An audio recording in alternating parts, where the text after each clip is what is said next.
G'day, it's Rob here again. Well, this is probably the last video for the year, and I just thought I'd show you where I'm at with the furnace.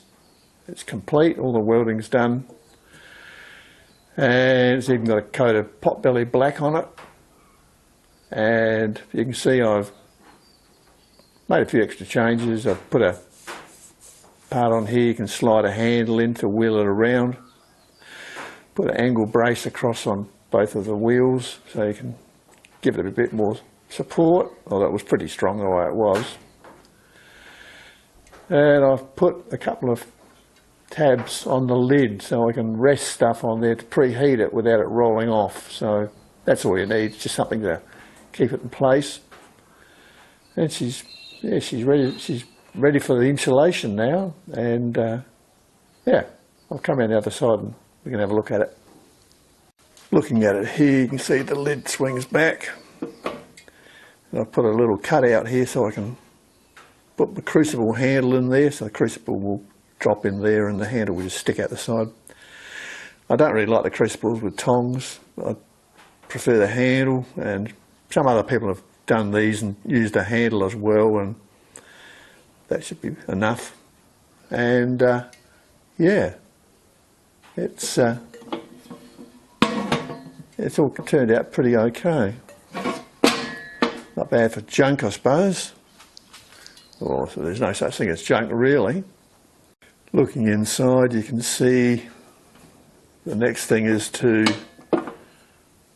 fill in the base with the insulation level with this plate. And once I've done that, I'll stand a plastic pot plant in here. That'll be the former for doing the sides. So yeah, that'll make it easy then to get it to the correct dimensions. Here's the pot I'm going to use. So that'll fit in there like that. And we've got 50mm all the way around. So it's just a matter then of pour in the insulation, let it harden, take out the pot, and she's all done. And the crucible I'm going to use for now is just the old one I've got from the other old paint pot furnace. That just sits in there like that. So when you consider it'll have space from here to about here, so you get direct blast plus swirl, it should all turn out pretty okay, you know. And yeah, so that's where we're at. Looking at it here, you can see where the handle goes in, and it's just a bit of tubing, just drops in. You can put a bolt through it if you want to, and then I can just wheel it around. Whoop, the lid can only come back so far, so I'm not worried about that. So yeah, that'll make it mobile, because it's going to be pretty heavy when it's full of insulation. I'm going to use perlite and refractory mortar. I'll do that at a 4 perlite to 1 refractory mortar ratio. I was going to go 1 to 3, but from what I've read, I reckon 1 to 4 is the strongest mix. So we'll do it and hope for the best. I think it'll be okay. So yeah, that's it, guys. Can't say much more. A couple of little things have happened. Well, one other thing, I got a message from YouTube to tell me I've finally cracked 15 million views.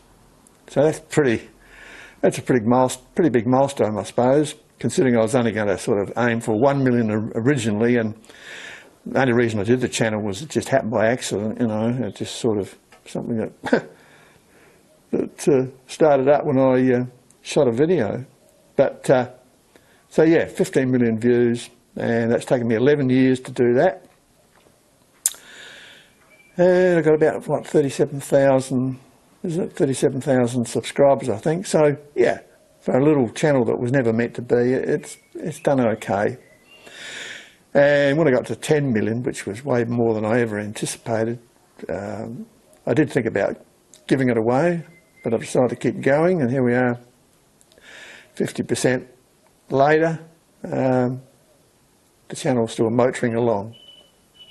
There's never a shortage of things to video. It's just go with the flow. So that's it for me, and I hope you all have a very Merry Christmas and a Happy New Year. Wish you all the very best, and yep, that'll be it for now for this year, and I'll see you all next year, all being well and good. Okay, glad you enjoyed the videos, and good having you on board. See you next time. Cheers.